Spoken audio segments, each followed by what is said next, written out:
Good afternoon and welcome to Broadcasting Scotland and this week's Full Scottish. My name is Elliot Johnston.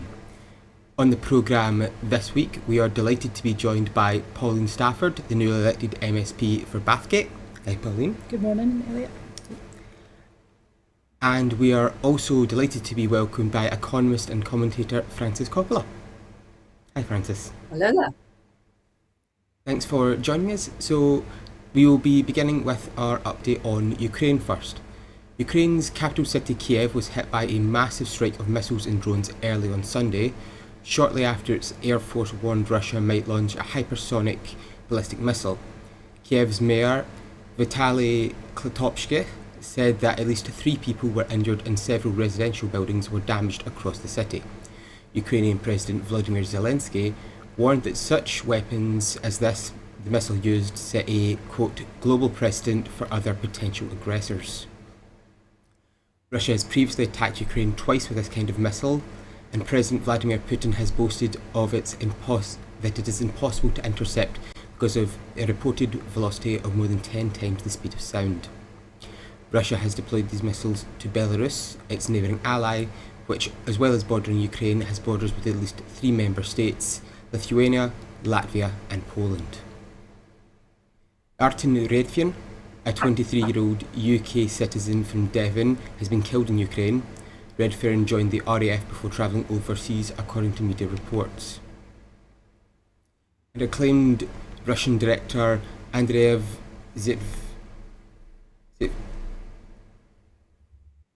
Zaitsev urged Vladimir Putin to put an end to, quote, the carnage in Ukraine on Saturday after his new movie set during the war came runner-up in the Cannes Film Festival.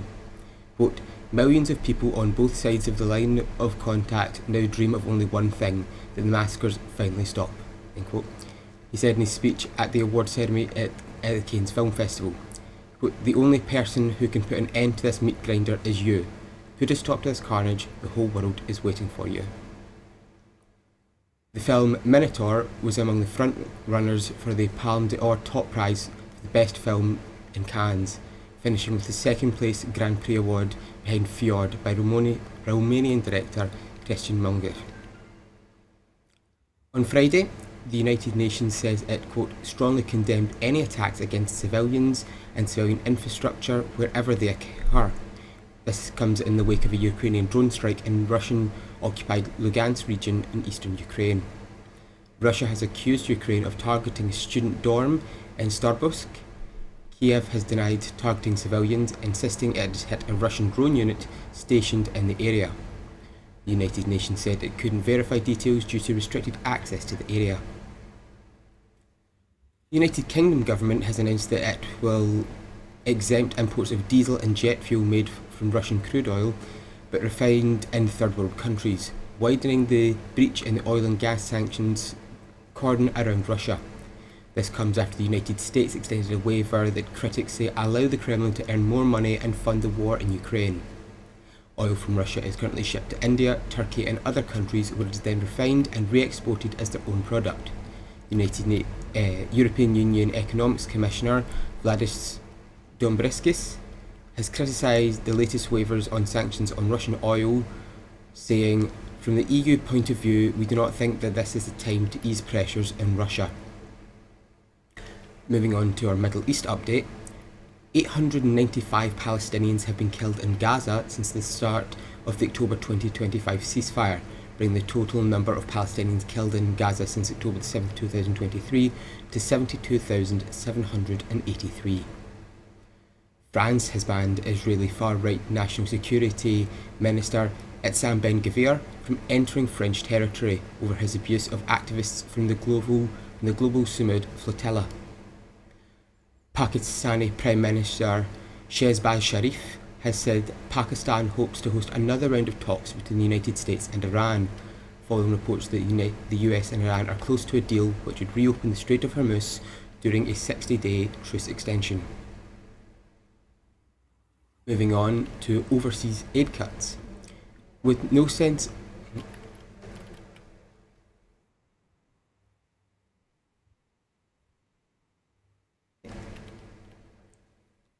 Francis, do you believe that these talks that Pakistan hopes to host will have an impact and we'll see a real peace?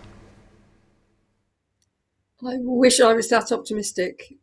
We've played this scene so many times now. The one thing that made me feel a bit more optimistic about this time was the absolute consensus among countries in the Middle East that they want this war to end. It was a remarkable consensus, and we haven't had that up till now. So it may be that together they'll be able to put enough pressure on Trump not to go back to, yeah, well, we had a deal, but now we haven't got a deal, and now I'm going to bomb Iran again. And the elephant in the room really is Netanyahu, Israel, which really wants to scupper any peace deal because he wants war with Iran. He's wanted it for 40 years. And I don't think he's going to give up on that idea now. Do you think that the Israeli influence on the United States will be strong enough to keep them fighting despite the massive economic impact? At the moment, yes. It is weakening. That's evident. Public opinion has turned considerably against it. As yet, the politicians are still broadly in favour of continuing to support Israel, but that could change. So we have to wait and see really what happens. Hopefully, peace can move forward at some point. Do you think the international community will be able to put enough pressure on the US? I think so. I think we're seeing the real world consequences of global crises now hitting, and I think the decision to loosen the sanctions on Russia was a really bad moment for the UK this week. I think this is exactly the wrong time, and we're seeing that Putin is now beginning to benefit from the US attacks in the Middle East, taking out jet fuel, diesel, and putting carve outs out for jet fuel and diesel within that without speaking to your G7 allies just shows how isolated we've become. And I think it's really important, especially for Scotland looking to be back in the heart of Europe. That's where we can really bring pressure against Putin, is back in the heart of Europe, when we work in solidarity. But to have introduced these carve-outs without even speaking to our G7 allies, I think is really the wrong moment for this, and I think that's an absolute betrayal of the Ukrainian people, but it also ties into what Trump is doing in the Middle East. So I think it's really positive that we're seeing progress this morning, although we don't have very many details about that. And I think what's going to be really important are the details around control over the Hormuz Strait, because we're about to enter a period when these shortages are going to start to hit our own populations really seriously, and that is going to demand a big response from the UK government. And we saw recently that the United Kingdom is launching a mission alongside France to help secure the Strait of Hormuz.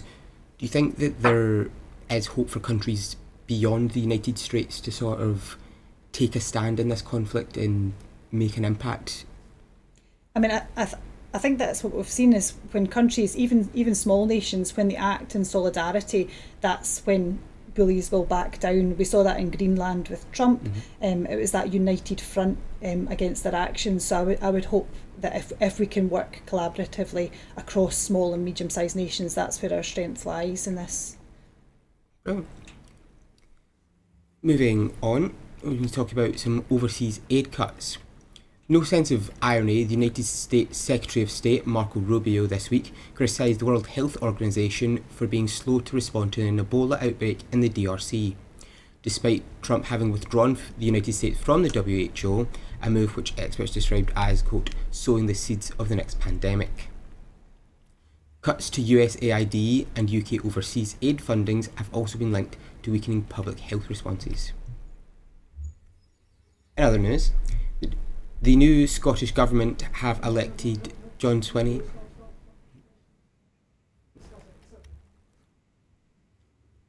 Sorry about that. Apologies. Francis, these aid cuts, what is the impact we're going to see from these economically? Well, I mean, we've already had significant aid cuts, and not just from the United States, but other countries too. And the effect on developing countries is awful, really. That it is particularly kind of preventative health programs and things like that get cut, that lose their funding programs for the poor and so forth, that really suffer when there are aid cuts. And we've seen an awful lot of people thrown into poverty by this. And we're also seeing raised risk of things like pandemics, because actually there's some quite important funding and research that's being cut as well, which actually makes it quite hard to respond to this. And one of the reasons there's no effective vaccine or treatment for this particular strain of Ebola was research funding was cut. It's not just about aid cuts. Is there anything that can be done to help persuade countries like the US and the UK to continue their aid funding? I think a lot of the problem at the moment is that countries like the US and the UK are becoming very inwardly focused, very focused on their own issues domestically, and really not so interested in what's going on beyond their borders. The era of kind of sort of soft power, for both of them, is declining. When UK's soft power has been declining for some years now, and in many respects, Brexit was a considerable dilution of it. But the US seems to want to step away from its soft power as well. It wants to exercise hard power in the form of military threats, but it's not so keen in the kind of relationship building and development programs and so forth that it's historically done. And I think this is sad in a way. And the only sort of way back from that is actually for the US and the UK to elect different governments.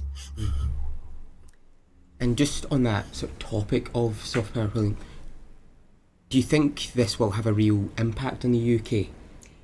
Yeah, I mean, I think this is a prime example of what Francis was talking about that small-minded, insular approach, especially to foreign aid. We've seen the Trump administration systematically dismantle their foreign aid infrastructure and withdraw from the World Health Association, and this is a direct result of that.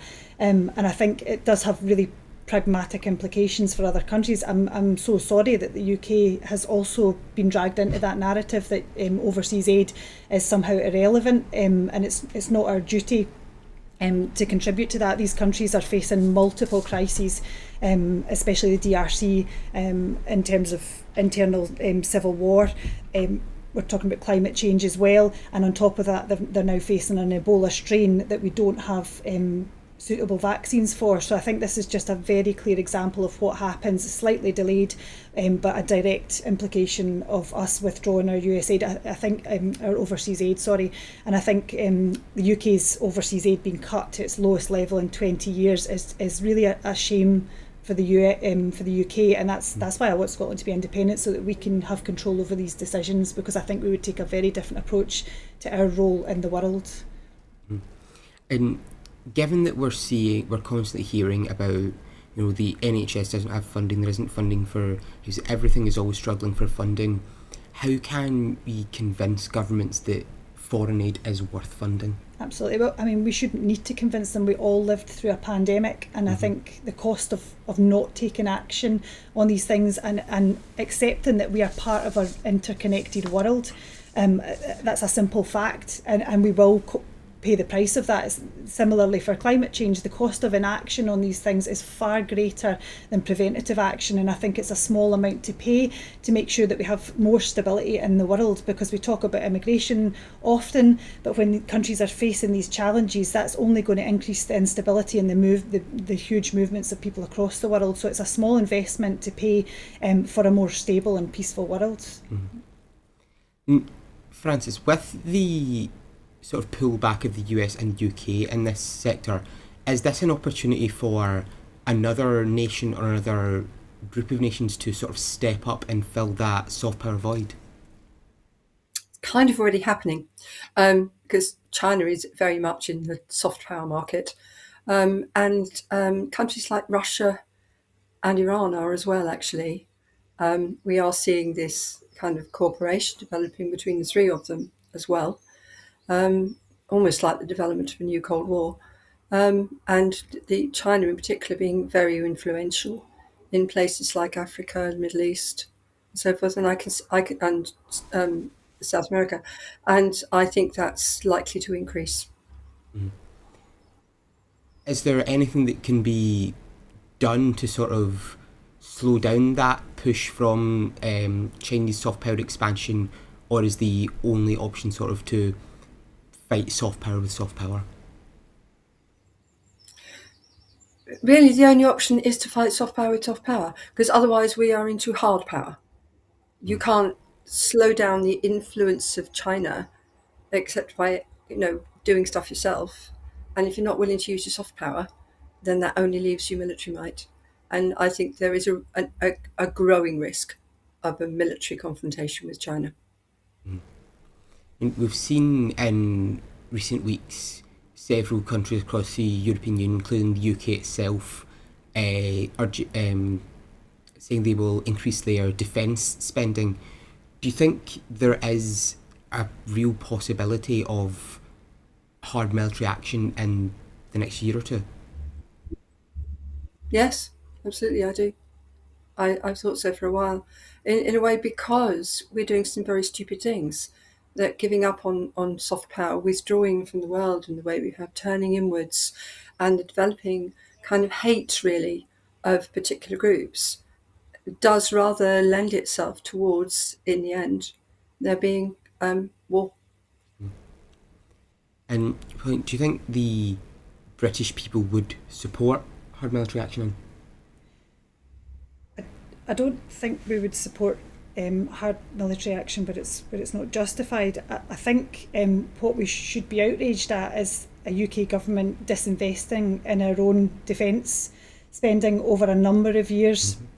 Obviously, I oppose nuclear weapons, but across a whole range of defence, I think there's been underinvestment. And when we look forward to an independent Scotland, I think we are so uniquely positioned in terms of the High North and access to the Baltic and Arctic seas. Mm-hmm. I think that's something that we really need to see more focus and more spending on looking as an independent country. So, yeah. Okay. And do you, even with a funding increase for the military, do we have the personnel within the British military at this time to actually fight a conflict? I think it's been widely reported that we've dropped to some of our lowest numbers, but we have really good training programmes, especially in Scotland, and we've seen recent investment go into that. I think warfare itself is changing. We've seen that through Ukraine in terms of drone warfare, and what's happening with Russia in terms of targeting Baltic states and dismantling infrastructure and undersea cables. So we're going to have to look at defence in a very different way going forward. But we need to see a whole ecosystem of investment in that to make sure that we're going into the next phase in a way that we can protect ourselves. I don't want to see hard military power, absolutely not. But we need to make sure that we are prepared to defend our values, because there are some huge challenges coming from Russia and China. What do you think can be done to up that recruitment and encourage people to pursue a career in the military? It's investment in skills. I think that's also an opportunity for our economy as well. We've seen that with some of the investment going in on the Clyde. We've still got a very good reputation in terms of defence and technology in Scotland, and I think it's investment in that we need to see. Well, we're going to move on talking about the new Scottish Government now. After Parliament voted to select John Swinney as the new First Minister on Tuesday, the First Minister announced that Jenny Gilruth would be his Deputy First Minister, as he announced his slimmed-down cabinet of 5 women and 3 men as the refined government portfolios. Well, why has the First Minister slimmed down his cabinet to this extent?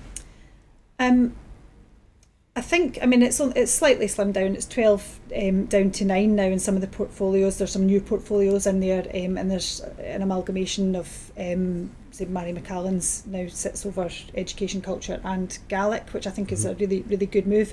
I think what we heard throughout the campaign and what I heard when I was campaigning in my constituency is that people want to see practical, tangible improvements to their living standards now.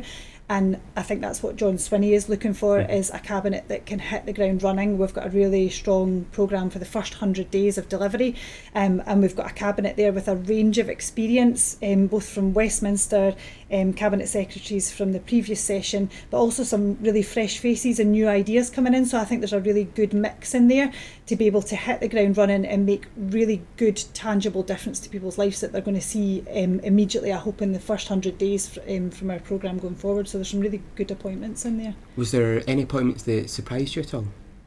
I think it was widely discussed about Deputy First Minister, but we've got such a range of strong women. I'm very pleased to see it's also a gender balanced cabinet again.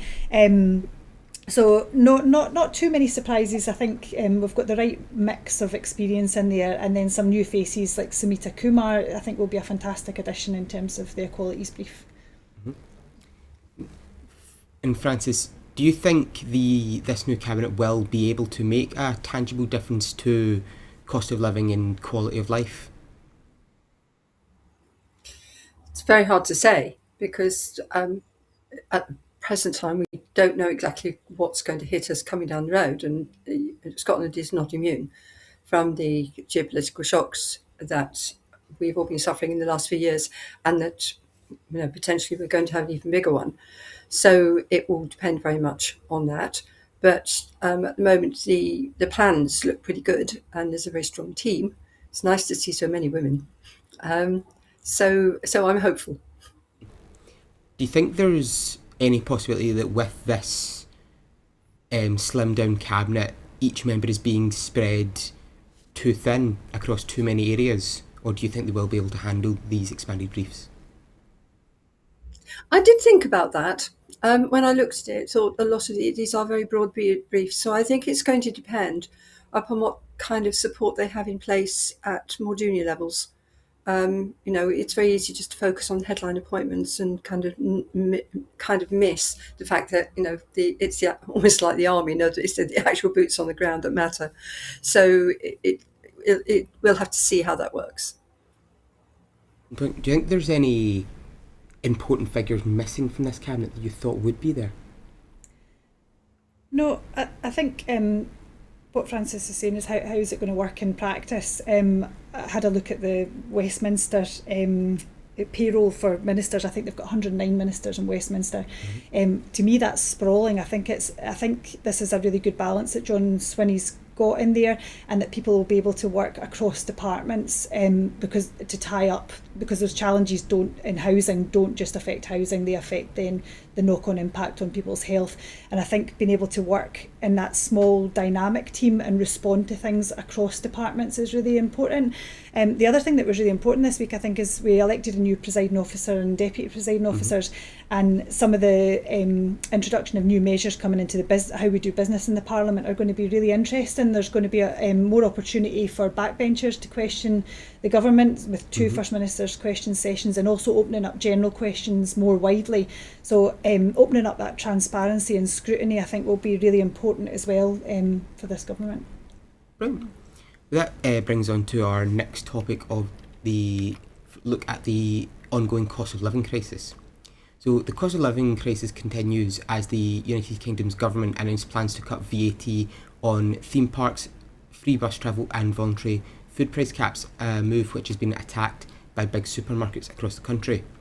In Scotland, young people under 22 already receive free bus travel across Scotland throughout the year.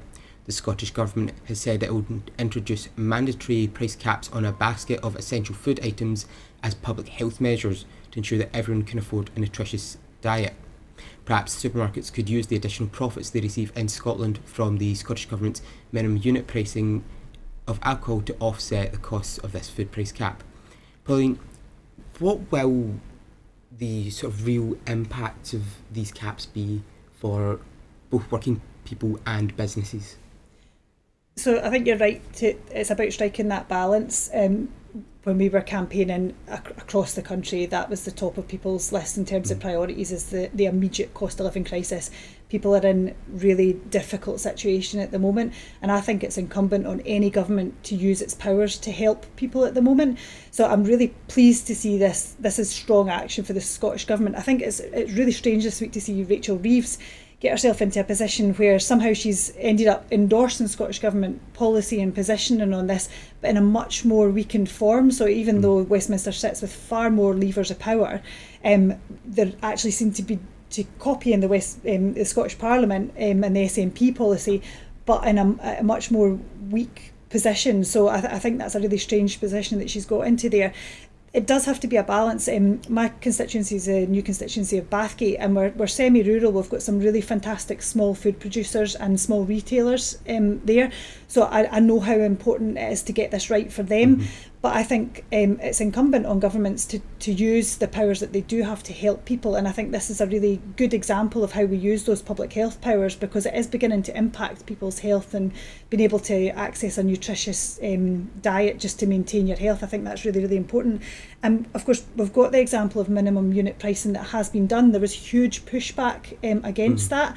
But that has now passed through, and we are seeing the benefits of that. That is literally saving lives. So we've got examples of how this can be done, but I think it's how we consult with businesses to make sure that who pays for this intervention is really important. Our supermarkets, they have a big monopoly over people's lives, and I think with that and the profits that they've registered, I think comes a responsibility with that in terms of people being able to access a basic level of nutrition to stay healthy. I think that's really, really important. So I was pleased to see this. Francis, have we seen examples of policies like this being put in place before, capping prices of like basic products? Yeah, we have. You got old enough to remember. Remember the prices and incomes policies of the 1970s. Yes, we did. Economists generally tend to think that price caps don't work. The problem is, though, that those were kind of price caps across the board. Here we're talking about targeted interventions to support a healthy diet, which is not ever so much different from, say, imposing a tax on sugar or a minimum price on alcohol to discourage eating and drinking things that aren't too good for you. So I'm not convinced that price caps are that bad an idea with that objective. I'm not sure how effective they're going to be at dealing with this cost of living crisis, though, because the real problem for most households isn't food, it's energy. And at the moment, we haven't got any measures really to deal with that, partly because we don't know what's going to happen. If these caps do prove to be effective, do you think there is a chance of them expanding beyond food to help tackle the cost of living crisis into areas like energy? Yes, it's possible. In fact, the UK's energy price generally is a managed price. We already cap it. I mean, the reason we've had we've got this kind of sort of rock approaching is that the energy price cap is going to be lifted in July. We have no reason not to manage the energy price better than we do. If we're going to have a managed price at all, we do not have a market price. So I don't really buy the arguments of those saying, well, we can't really do anything about this. Yes, we can, because we already are. We can do it better. Do you think these price caps will play better with the general public than the likes of a sugar tax or minimum unit pricing? I think people might understand them better, and that it's kind of not obviously an attack on their lifestyle. It's more a nudge in the direction of buying some healthier products.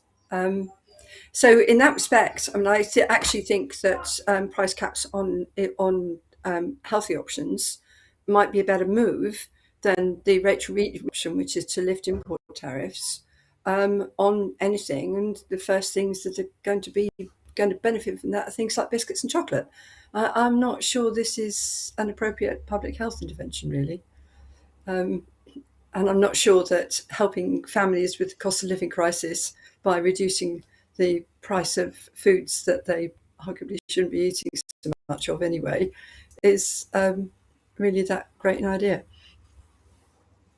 And Pauline, why have we seen this specific public health approach to fighting the cost of living crisis? But I think Scottish Government over a number of years have been looking to use their powers as creatively as they can within devolution. We've really come up against the edge of that in a number of areas, and I think public health is one area where we do have powers, and it's really good to see the First Minister looking as creatively as possible to push the envelope on this and see, well, where can we make a difference, because I think people will understand this measure because it is a really straightforward link between government action and people's living standards. And I think looking at it from a public health point of view, that's the powers we've got. If the UK government are going to seek to intervene, it's been talked about using the Internal Market Bill to block this. I think that's incredibly indefensible, to be honest. People are struggling hugely, and if the UK government is not able to take action to improve people's lives or meet the challenge, or even recognise the scale of the challenges facing people, then they need to step aside and let the Scottish Government either have those powers or use the powers that we do have. I think it would be indefensible if they seek to block this with the Internal Markets Bill. If this goes ahead as planned and works out, do you think there's a potential the Scottish Government using a public health angle to tackle other issues? Absolutely. I mean, we have seen that done now, and as Francis said, there already is a price cap on energy, and it's looking at where we can use the powers that we do have. That we don't have enough of those powers at the moment to make a huge difference, and we're reaching the kind of limit of what we can do within devolution. But we people are really struggling, and they need concrete action, and that's not what we're seeing from the Labour government in the UK, and I think that's why Keir Starmer is now sitting as a lame duck Prime Minister at the moment, because people have not felt that change that he was mandated to deliver. So I think as a Scottish Government we'll be looking to push that as far as we can. GB Energy was set up to make that difference, and we were supposed to see bills coming down £300, and that's not what we've seen at all. So we're going to be, I think nothing is off the table in terms of trying to support people with their priorities. And Francis, we saw Rachel Reeves announce the drop on VAT for theme parks. Do you think what kind of impact will this have on the UK's economy? Evidently aimed at families, families with children who are facing the long summer holidays, to make things a bit easier for them. I do think it's a bit gimmicky, and it's going to be quite complex to administer for businesses, because it means they're going to have multiple VAT rates depending on who their customers are. That might not be too easy to do. There is, of course, a risk that the businesses simply won't pass the VAT cut on to customers, or they'll spread it across everybody and reducing prices across the board rather than targeting families. These things are actually quite hard to police. So I'm not sure how well it would work. The other thing is, it just reminds me of, I don't remember Rishi Sunak's Eat Out to Help Out. That was in August as well. And it seems to be kind of similar, kind of a day out to help out. Is this actually about helping struggling families, or is it actually about helping the struggling hospitality industry? Do you think amongst this ongoing cost of living crisis, people will go out to theme parks with this VAT cut, or will it still just be an unjustifiable expense? I think some will. Yeah. The question is whether it's enough to kind of move the dial. And it depends a bit on other things, like how many families are not going to take overseas holidays this year because of the cost of jet fuel, that type of thing, and because of political risk. So if you've got more families staying at home rather than going abroad, yeah, they might go to theme parks and things more. So there's that as well. So it's quite hard to predict, but yeah, some will take advantage of it, no doubt. And we've also seen this conversation about free bus travel. What kind of impact will that end up having? Well, of course, in Scotland, you've already got it. I personally think that we should have free bus travel anyway. But so this is for children, and again, it's very much focused on families to help them to get out and go and do things over the summer holidays more cheaply. Their travel costs reduced, and to discourage them from using cars at a time when fuel costs are high. So from that point of view, it's quite a good intervention, I think. I'm just quite sorry that it's time limited. Mm.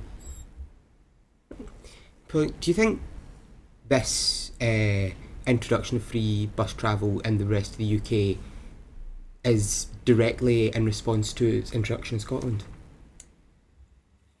Yeah, absolutely. I said at the top of this item, it's a really strange position for Rachel Reeves to have got herself into, where she seems to be endorsing Scottish Government policy but trying to introduce it in a weakened, diluted form. I mean, I think it will be welcome to families. I've got 2 young children. The summer holidays can be long and expensive, and it's really great if we can broaden their opportunities in their local areas as well. But I think Frances is right that I think a lot of these measures look quite gimmicky, and I think it again exposes the UK government to the criticism that they are unable to tackle the real issues that are affecting families or even acknowledge the scale of those issues. And I think that's where the disconnect in politics is coming, and why reform are picking up so many votes, especially south of the border, because they need to feel that the government action can have a positive impact on their own lives, and when they don't feel that, that's when this disconnect comes. And we saw a low turnout in the Scottish elections as well, and I think it's really important that people begin to see tangible, important differences, not gimmicks when they're facing these huge issues. I'm sure some of these measures will be welcome, but a lot of the time we feel like we are leading the way with very limited powers and fixed budgets in Scotland. Even on Scottish child payment, the UK government had to be dragged kicking and screaming to do the right thing on that. But it's a practical example of how to lift children out of poverty. So it would be great if we could have better cross-party working where they could acknowledge where things are working and are making a difference, and use that kind of best practice, I think. Given that these interventions are so family focused, will they have a real impact either economically or just on the morale and outlook of the people? Yeah, I think it is really important at this time not to talk ourselves into recession as well, because you can feel people feel they feel worried, they feel constrained, and it's nice to see support in the hospitality sector because they have had a really difficult time. So any measures that can support them through this as well, because they're really, really impacted on that. But I think it is important that to support people to enjoy their lives and have a good quality of life as well. That's not just a luxury or an add-on. I think that's an integral part of being a government and improving people's quality of life. So I'm hoping it will make a bit of a difference. Thank you both. Moving on to our next item now. On June the 18th, there will be 2 by-elections in Scotland on the same day as the Makerfield by-election will be held in England. On Monday, the Scottish National Party's Chief Whip at Westminster, Kirsty Blackman, moved the writ for the 2 Scottish by-elections to be held in Aberdeen South in Arbroath and Brothy Ferry, following the elections of Stephen Flynn and Stephen Gethins to the Scottish Parliament. At this point, are people excited for these by-elections, or are they getting a bit election and by-electioned out? Well, I'm coming from West Lothian, where we've had a number of council by-elections back to back over the years. Of course, it's always good to be out speaking to voters, and I think off the back of the Scottish election, we're feeling quite confident about these by-elections. We've got 2 really experienced, fantastic candidates in Aberdeen South and Arbroath and Brotty Ferry. So I think that will. I think we're feeling quite hopeful about the results of those, and it will be a good chance just to connect with voters again, just off the back of the Scottish Parliament elections. Obviously, the Makerfield by-election is more significant in terms of electing Andy Burnham and what that means for Keir Starmer's future. Although I think its significance to Scotland is possibly overplayed when we look at Andy Burnham's record previously in government, and who he's said he might bring into his inner circle should he be elected and then challenge for the prime ministership. To me, it looks like more of the same. This is an Andy Burnham that voted for the Iraq War, that brought in huge privatisation of the NHS. So I don't see that he is the saviour of the Labour Party, but I do recognise that Makerfield is quite a significant by-election. Mm. And these two Scottish by-elections, do you think these are a chance for Reform to expand their reach? I think Reform have been overhyped. I don't think our media, mainstream media, put enough scrutiny on what their policies would be. We're now getting a good look at them when they get power, especially in councils where they've taken power down south, and their priorities don't seem to align with the priorities of the people that they're supposed to serve. So I'm hopeful that they've reached their ceiling, and when people get a good look at what their policies actually mean in practice, that will be enough to expose Reform for what they are really. Francis, looking at Makerfield specifically, is this looking like a two-horse race between Labour and Reform, or will this be an all-out brawl between many more parties? It's kind of being presented as a two-horse race, but I don't believe it. I think it is going to be a bit of a brawl. The Greens are standing a candidate, and that actually is not great news for Andy Burnham. So it really depends how the votes play out, and whether people are, how popular Andy Burnham is. A lot rides on his personal popularity versus how angry people are about the performance of the government and this blatant piece of political engineering. Do you think the Labour Party will try and run a campaign that is more anti-reform or more positive on Andy Burnham? If they're sensible, they'll run a campaign focused on Andy Burnham rather than playing, slangy matches with Reform, because the key here is actually to go with Burnham's personal popularity and the success he's had fairly, really, for the people of Manchester generally. So I think that would be a better approach to their campaign than trying to slag off Reform, because I think slagging off Reform is just going to make people angry. Mm-hmm. And Pauline, given that it's expected that Reform are going to throw as much as they can into this Makerfield by-election, do you think they'll sort of more or less just let the Scottish by-elections happen, or will they push a lot into those as well? I think what we saw over the Scottish Parliament elections was where they have a lot of investment from overseas donors. They didn't have boots on the ground, and I think they were stretched quite thin. We didn't see them in our communities on the ground. So I think their focus will be on Makerfield, although they've also got the challenge of Restore now putting a candidate up, which I think where the Greens will challenge Labour, Restore are a problem for Nigel Farage as well. So it depends what they do on that. Obviously in Aberdeen South, energy, oil and gas will be a big issue.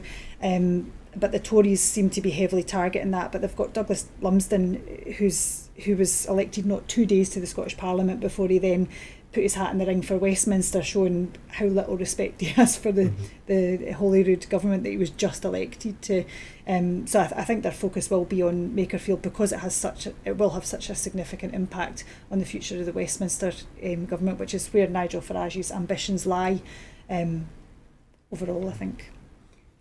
Do you think the results we saw from the local council elections earlier this month will paint how these by-elections go? Yeah, I think people are still very disillusioned, and we've now got a situation where Keir Starmer, who was elected not 2 years ago with a huge mandate for change, it was a landslide election billed at the time, and to now be sitting as a lame duck waiting to see who might replace you, I think is a really terrible set of circumstances for Keir Starmer, and Reform are still picking up people's frustrations with government over that. But as I said before, I think the more that we begin to see them, I used to live in Birmingham, and I was talking to some friends last night who live now under Reform local governments, and to see what their priorities have been coming into government, and I think people will be shocked that they're not a serious, credible government. And I think when they see that up close, the thought of Nigel Farage then challenging for Prime Minister, running our NHS, running our education, I think people will begin to think twice about that. Francis, there was a mention of Restore Britain there. How much of an impact do you think they will have on the Reform vote share, both in this by-election and then potentially in 2029? My honest view is not much, because it's very much Restore Britain is really just a one-man band. I know he's bigged up by Elon Musk, but in this era of personality politics, he doesn't have the personal following that Farage has. That's the party that he would steal votes from more than any other. So I'm not convinced that Restore Britain is going to make much difference. Do you think they almost legitimise Reform UK and make them seem more palatable to some voters? Yes, that's distinctly possible. In fact, I think that's already happening. And another thing, actually, that's driving people so on the one hand, you've got Restore Britain being even more extreme and therefore making reform look like middle of the road, which they absolutely aren't. But you've also got the virtual collapse of the Tories everywhere except the South East. So in places like Manchester and Birmingham and so forth, if you want a right of centre party, for them now that's reform. Where do you think the Conservatives will go from here then?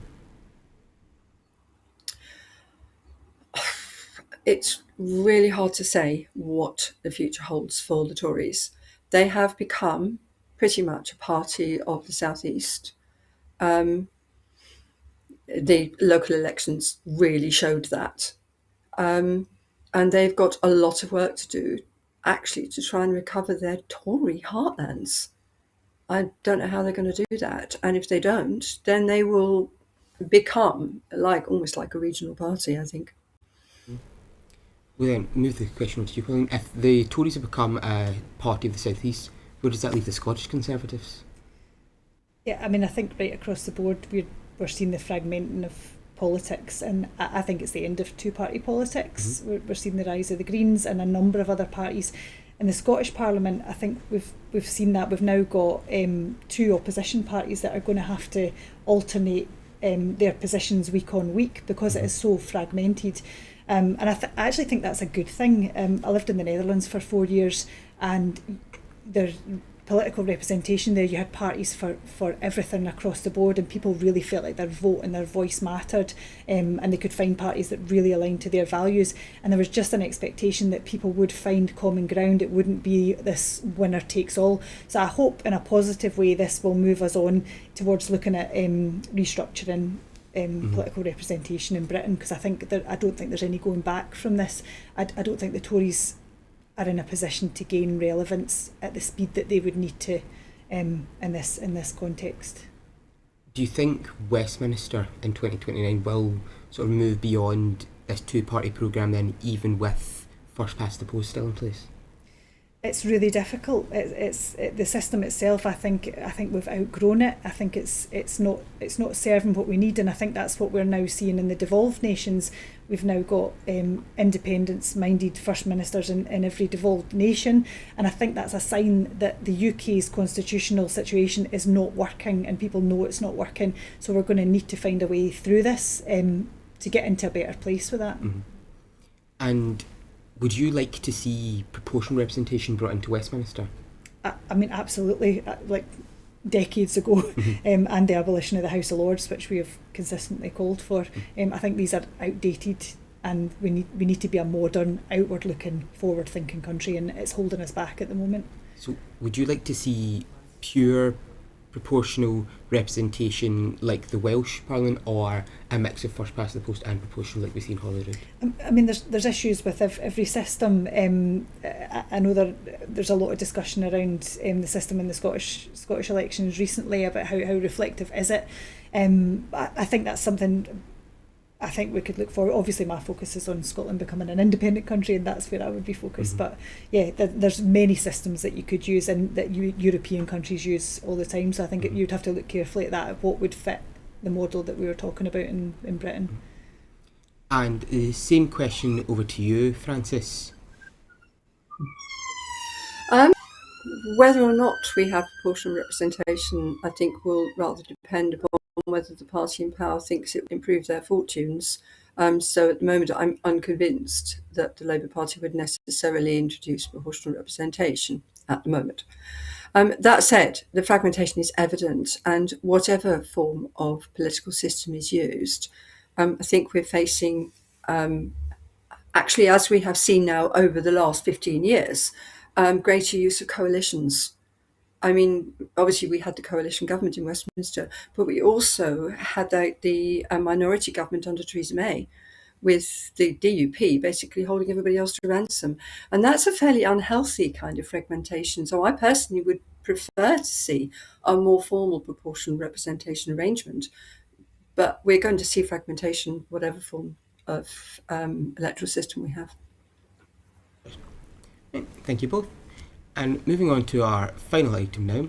It's been announced that on Tuesday, First Minister John Swinney will lead a debate on being ambitious for Scotland, in which he will call for a Section 30 order to hold an independence referendum. The First Minister will ask Parliament to formally request the transfer of powers from the United Kingdom Government to Scotland to allow for an independence referendum to be held, respecting the mandate from the election, which saw the largest number of pro-independence MSPs ever elected to Holyrood. Through the rest of the week, the Scottish Government will set out what it describes as bold and ambitious plans on cost of living, including the expansion of childcare, support for first-time buyers, and putting Scotland's energy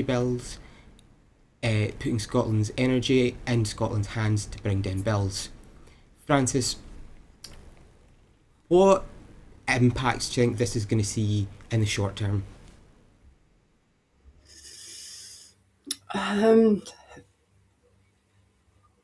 Well, I mean, the Scottish Government will do what it wants. What struck me when I was reading the proposals from the Scottish Government versus what the Westminster Government was doing was how much the two countries are diverging economically and socially. And so from where I sit, a continued union is looking increasingly under strain. So whether the time is quite right now for another independence referendum, I don't know, but there has to be one, I think. And Pauline, how likely is the Scottish Government to secure these powers from Westminster, and what would the process then be of announcing a referendum?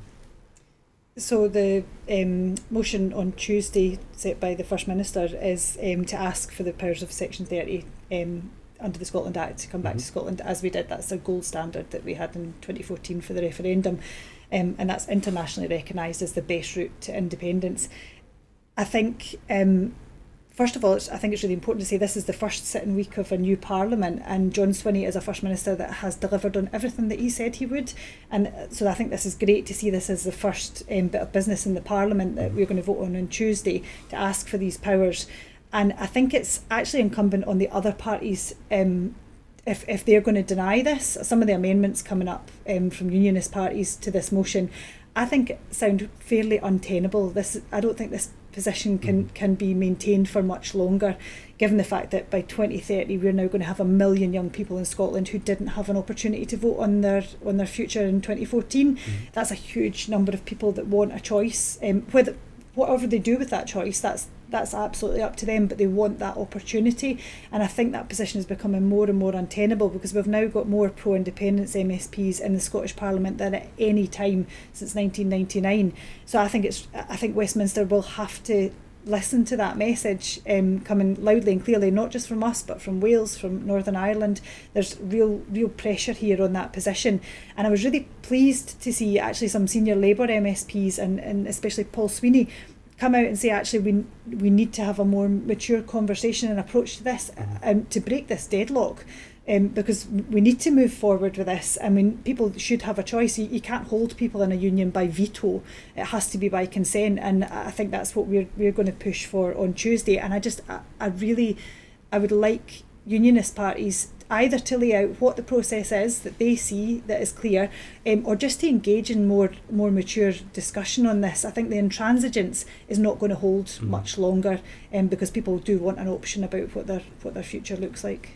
It's interesting to see that comment from Paul Sweeney after Wes Streeting's comments a few weeks ago saying on independence and they're not getting a referendum.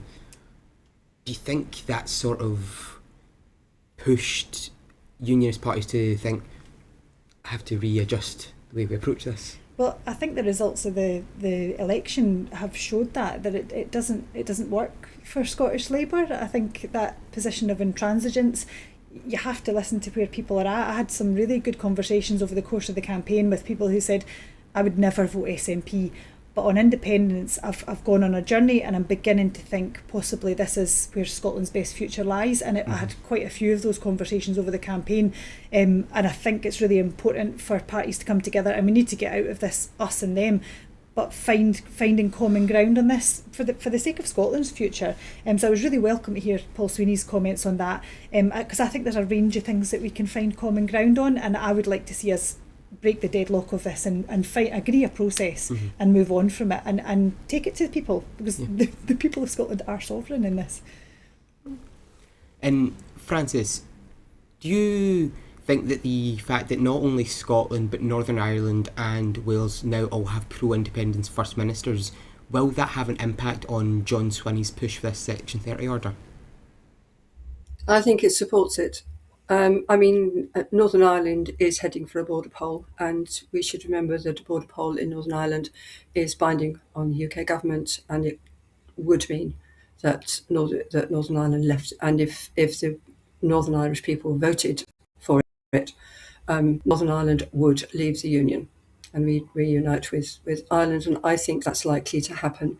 We have Sinn Féin have been in power for a little while now and have solid support, so I think we're on that path already, and that does rather support the John Swinney's case for independence as well, saying Scotland is also on that path and is also some distance down, and they are as deserving of a voice and a right to leave the Union if they wish to do so, as the people of Northern Ireland are.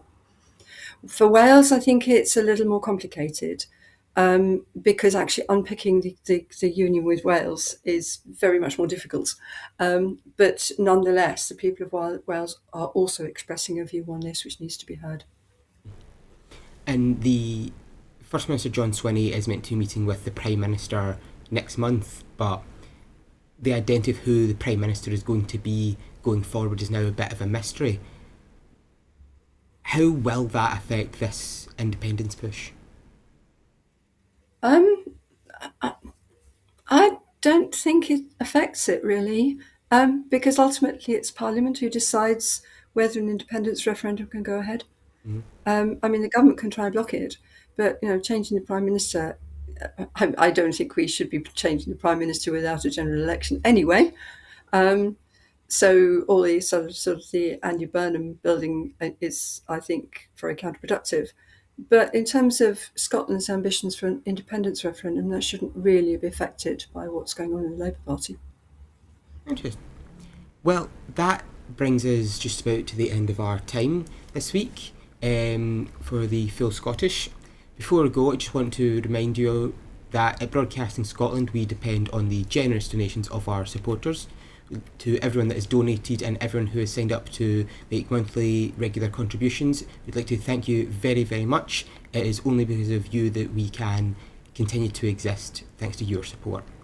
Our programmes will always be free to view. However, if you can afford £5 a month, please consider becoming a Broadcasting Scotland supporter, and please donate whatever you can afford. Thank you, and thank you again to our guests, Pauline Stafford and Francis Coppola. Goodbye, and thank you all for watching The Full Scottish. Have a great rest of your day. Bye-bye.